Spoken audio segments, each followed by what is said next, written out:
I am here today at the gracious invitation of President Price and the Duke Board of Trustees because after spending 4 years at what is considered one of the finest institutions of higher education in the world, they apparently feel that perhaps some light entertainment will get you all to the final realization, you know, I think I've really had enough of this place.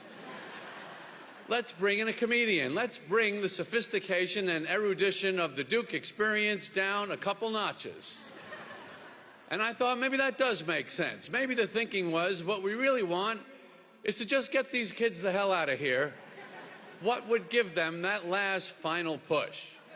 Because what you might not be fully aware of is that the entire time you have been at this wonderful university, we have been meeting and talking to other kids that we would like to replace you with. Not because we weren't happy with you, not at all. You have been great. It's just, you know, we wanted to see what's out there.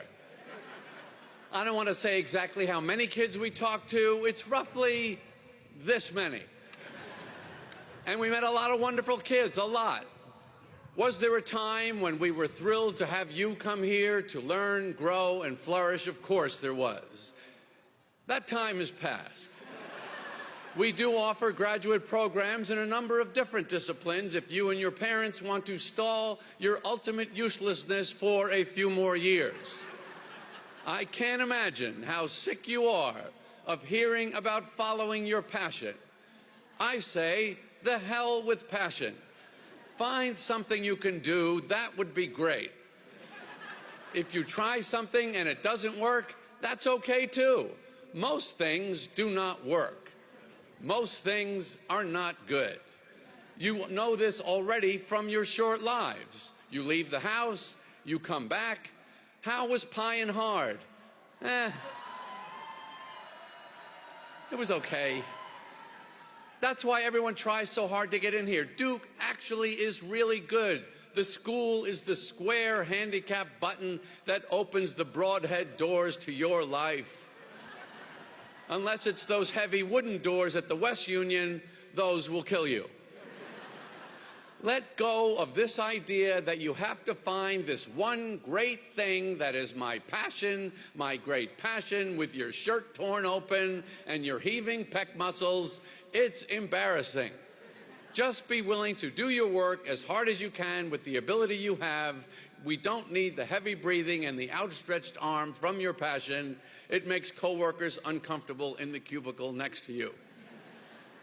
Find fascination. Fascination is way better than passion. It's not so sweaty. I will give you my 3 real keys to life, no jokes, in this part. Okay, they are, number 1, bust your ass. Number 2, pay attention. Number 3, fall in love. Number 1, you obviously already know, whatever you're doing, I don't care if it's your job, your hobby, a relationship, getting a reservation at M Sushi, make an effort. Just pure, stupid, no real idea what I'm doing here effort.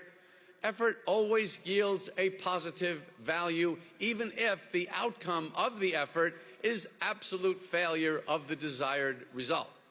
This is a rule of life. Just swing the bat and pray is not a bad approach to a lot of things. Number 2, pay attention. If you're in a small submersible that looks like a giant kazoo and going to visit the Titanic, 7 miles down at the bottom of the ocean, and the captain of the vessel is using a Game Boy controller, pay attention to that. What are you checking out down there? Oh, I see what happened. This ship sank. Now I understand why it never made it into port. If the fish where you are have eyes like Shelley Duvall and a bendy straw with a work light hanging off their head, you do not belong there. If the fish are going, I can't see a goddamn thing, you won't either. Number 3, fall in love. It's easy to fall in love with people. I suggest falling in love with anything and everything every chance you get. Fall in love with your coffee, your sneakers, your Blue Zone parking space. I've had a lot of fun in life, falling in love with stupid, meaningless physical objects. The object I love the most is the clear barrel Bic pen, $1.29 for a box of 10. I can fall in love with a car turn signal switch that has a nice feel to it, a pizza crust that collapses with just the right amount of pressure. I have truly spent my life focusing on the smallest things imaginable, completely oblivious to all the big issues of living. Find something where you love the good parts and don't mind the bad parts too much. The torture you're comfortable with. This is the golden path to victory in life. Work, exercise, relationships, they all have a solid component of pure torture, and they are all 1,000% worth it. Privilege is a word that has taken quite a beating lately. Privilege today seems to be the worst thing you can have. I would like to take a moment to defend it. Again, a lot of you are thinking, I can't believe they invited this guy. Too late. I say, use your privilege. I grew up a Jewish boy from New York. That is a privilege if you want to be a comedian. Thanks. If I messed up a funny story around my relatives, they would go, that's not how you tell that joke. The prostitute has to be behind the drapes when the wife comes in. You went to Duke. That is an unbelievable privilege. I now have an honorary doctorate of humane letters degree from Duke University. And if I can figure out a way to use that, I will. I haven't figured anything out yet. I think it's pretty much as useful in real life as this outfit I'm wearing. But so what? I'll take it. My point is we're embarrassed about things we should be proud of and proud of things we should be embarrassed about. When I was writing my TV series, thanks. What a crowd. So on my staff in the 90s, we had a lot of Harvard guys. They were fantastic, but I could never understand why these guys were so embarrassed about being from Harvard. They would never talk about it. They would never mention it. I'm not talking about Harvard now. I'm talking about the way it used to be. You're never going to believe this. Harvard used to be a great place to go to school. Now it's Duke.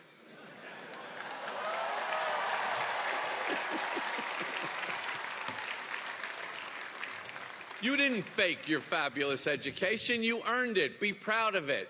Don't just drop it on people right before you serve in pickleball. Okay, Duke 24 coming at you. But if it comes up, if someone asks, don't say it looking down, stubbing your toe in the dirt. When someone asks, where'd you go to school? You say, I went to Duke. Watch them take that uncomfortable, hard swallow. AI, on the other hand, is the most embarrassing thing we've ever invented in mankind's time on Earth. Oh, so you can't do the work. Is that what you're telling me? You can't figure it out? This seems to be the justification of AI. I couldn't do it. This is something to be embarrassed about. The ad campaign for ChatGPT should be the opposite of Nike. You just can't do it. Making fake brains is risky. Frankenstein proved that.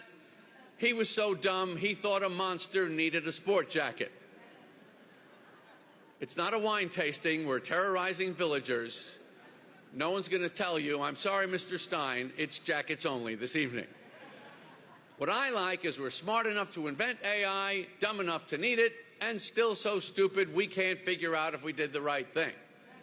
Making work easier, this is the problem. So obsessed with getting to the answer, completing the project, producing a result, which are all valid things, but not where the richness of the human experience lies. The only two things you ever need to pay attention to in life are work and love. Things that are self-justified in the experience, and who cares about the result? Stop rushing to what you perceive as some valuable endpoint. Learn to enjoy the expenditure of energy that may or may not be on the correct path. Now, if you have been at this amazing place for 4 years and still have no idea what you like, what you're interested in, or what you want to do in life, you are the luckiest ones here. Those of you that think you know what you want to do are very likely wrong, and perhaps even overestimating your ability to do it. You have convinced yourself that you know who you are and what's going on in the world. You don't know either. The less secure and confident you feel in the direction, the more surprises and excitement you will have in store. That's good. So the better the job you've done in finding a path for yourself, the more boring and predictable your life is going to be. If you're sitting here today completely confused, feeling lost, adrift, and totally abandoned, you might even be a Jhiee. I say, congratulations. You win the Duke commencement ceremonies of 2024. You are about to go on a hell of a ride. About work, you know how they always say nobody ever looks back on their life and wishes they spent more time at the office? Well, why? Why don't they? Guess what? Depends on the job. If you took a stupid job that you find out you hate and you don't leave, that's your fault. Don't blame work. Work is wonderful. I definitely will not be looking back on my life wishing I worked less. If that's not how you feel at work, quit. On your lunch break, disappear. Make people go, what happened to that guy?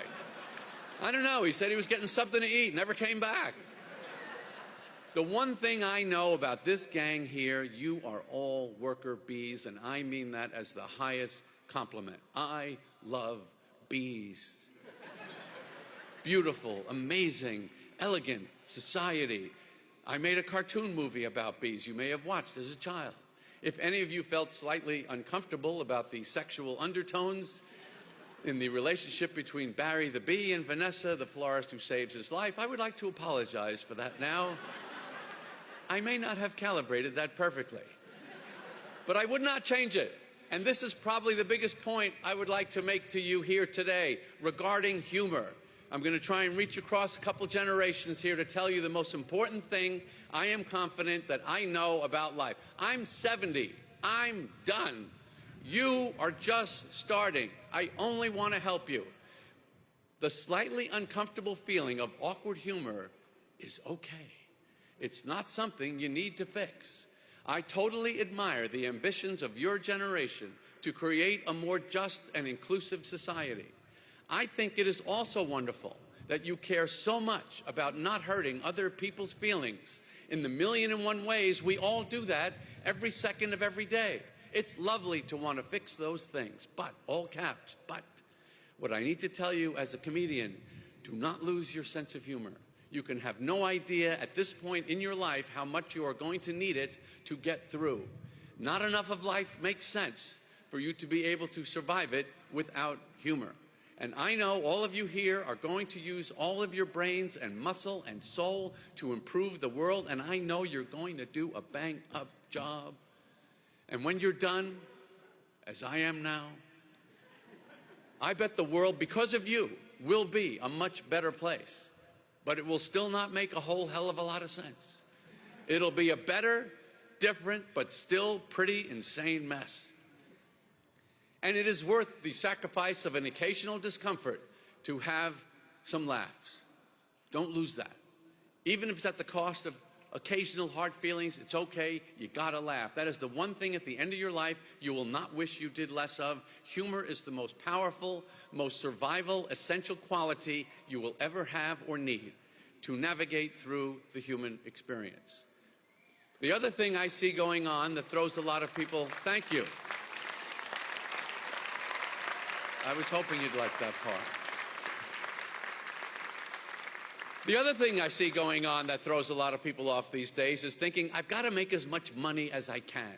I personally believe the real game is I want to have the coolest job. When I started out as a comedian, I did not think I was funny. I thought I'm a little funny. Maybe I wouldn't have to be that funny. I just have to be funny enough to feed one person. And I could do that with a loaf of Wonder Bread and a jar of peanut butter. A loaf of bread and some peanut butter. That was my actual plan. That's how you think when you do not have a Duke education. I just wanted to have this super cool job. And cool is a word not easily defined. It's really just whatever you think is cool. So just go for what you think is the coolest. Money will be made eventually, somehow.